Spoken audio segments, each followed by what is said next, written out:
Hello, YouTube. This is Keith Kevin Kent. How you doing? How you doing? You doing all right? Hope you're doing well. It's time again for the knife of the day. It is an ongoing series that I started about 2 months ago. Man, we already have over 70 knives that we've talked about. We're going through my collection, knife by knife, day by day. It's 4 Pelican cases full of knives, way too jammed in, way too tight into those 4 Pelican cases. 3 1550s and 1 1600. We're starting with the Spyderco collection. We're going to go through all the collections now, okay? And I decided to start with the discontinued knives first. We'll work our way up to the most recent knife that I bought whenever we get to the end. I figure it'll be about a year and a half or so. But today, the knife of the day is another discontinued knife. It is the Spyderco Memory. Oh, it's one of my favorite knives. It really is. Whenever I post a picture of it on Instagram, people say, "What's that blue knife?" Whenever I do videos, "What's the blue knife?" Well, it is a blue knife, but it is so much more than that. So let's talk about it. And I know you're not supposed to get all emotional about knives and stuff, but I think as I go forward into this, I get a little emotional because I'm fortunate enough to have several older knives to reflect on this one. The Spyderco Memory, if you look it up, it says the Spyderco Memory by Frank Centofanti. And you can see right there the Centofanti. I know the lights. Sometimes I just can't get it perfect. Let's see if we can make the lights up. See, it either gets too dark or too light. Anyway. Anyway. Hey, I never said I'd give you... There you go. You see the Centofanti there. That brand. The late Centofanti, just a wonderful custom knife maker, very involved in the knife community, just a knife Hall of Famer. He was one of the early collaborators with Spyderco on knives. One of the first custom knife makers to work with Spyderco. When he passed away, Sal Glesser, the founder and owner of Spyderco, designed this knife. Now, it is by Centofanti because it is a modern day take on an early Centofanti Spyderco knife. Look at that. That's the original. Just wonderful. I'll talk about the new or discontinued knife of the day, but I want you right now to get some of the similarities from the older knife to the newer knife. I will do a video on this discontinued Centofanti knife. It is coming, but I want you to get a visual picture of what Sal was working with in his memory piece for Frank Centofanti. I love that on the Spyderco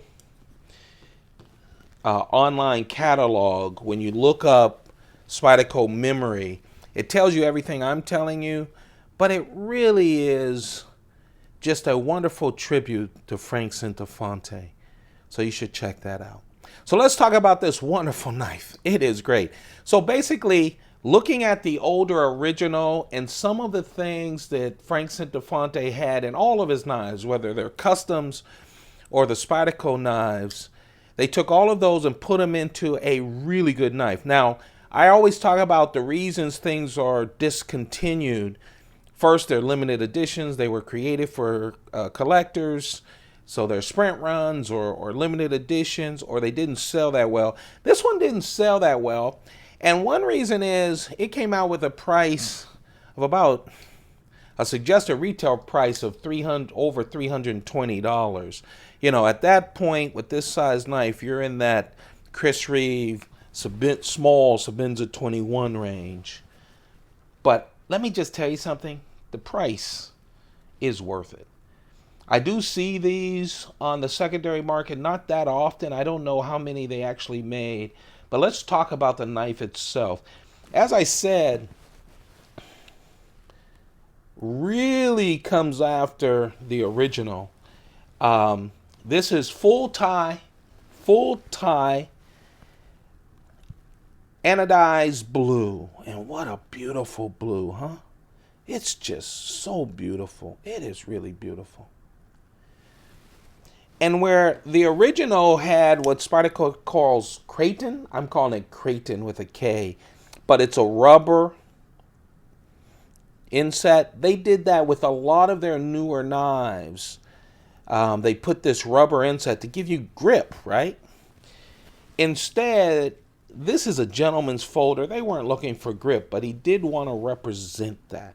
First of all, let's shout out to the pivot. I love just the subtle, nuanced design of the pivot.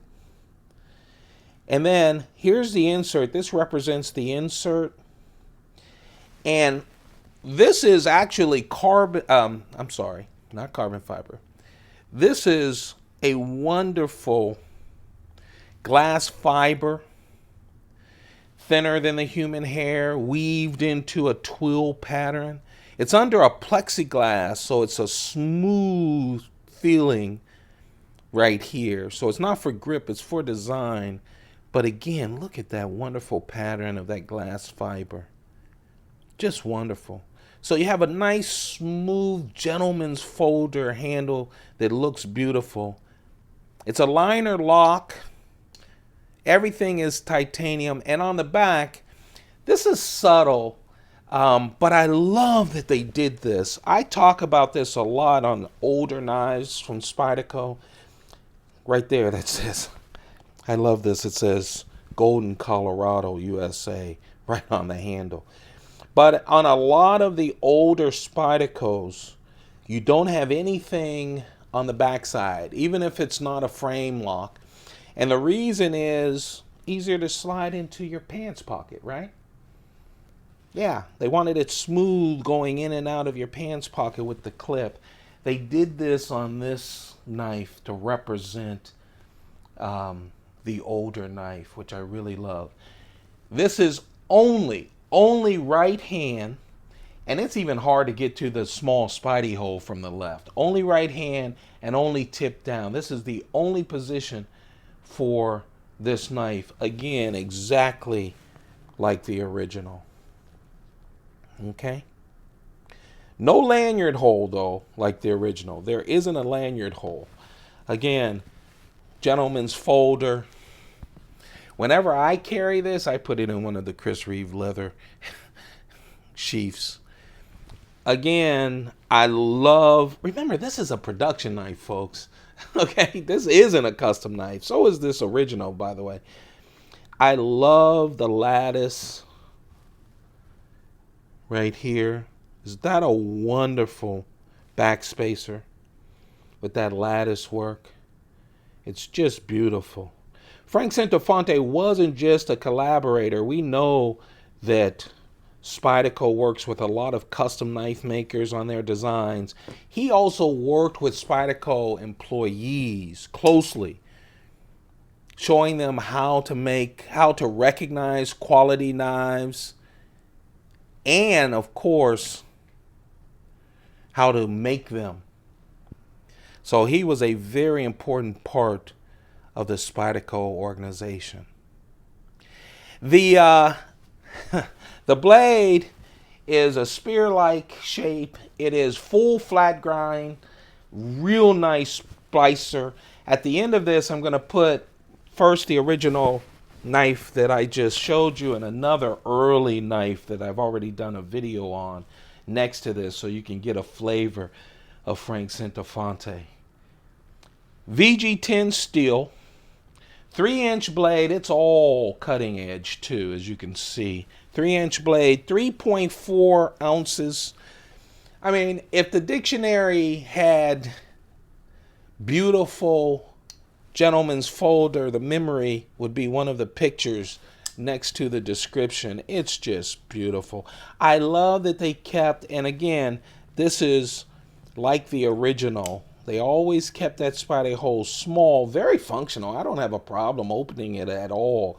But to keep that profile, that Centofanti profile, just a wonderful, beautiful knife. If you can find one of these, grab it. Plain and simple. 7.1 inches total. This, my friends, is the knife of the day, and it's a beauty. If you can find one, grab it on the secondary market. If you love gentlemen's folders like I do, you will not be disappointed. The Spyderco memory by and for the late Frank Centofanti. A loving tribute to his friend from Sal Glesser, Sal Glesser and the folks from Spyderco. That's a very special knife of the day. If you're enjoying this series, the knife of the day, we're now over 70 of these, all discontinued knives, and we still have more discontinued. We still have more discontinued knives to go. Then thumb it up. Let me know that you're out there. Give me a thumbs. That's like a clap for me, and it keeps me going to do these every single morning. Okay. Also, don't forget to share. You can share the link, or at least word of mouth. Let them know that we're doing this. We're doing this every single day, as well as the Pocket Dump Deconstructions, where at least we talk about at least 4 knives every single day. Subscribe. Hey, 65. I'm talking to you. You're part of that 65% that watch the videos but don't hit that free subscribe button. Do it. It really helps me. Turn on your notifications, because when new knives come in, I do first impressions of them, and it's your way to see all the new knives as they come out. I really appreciate all of you. Have a perfect day. Goodbye.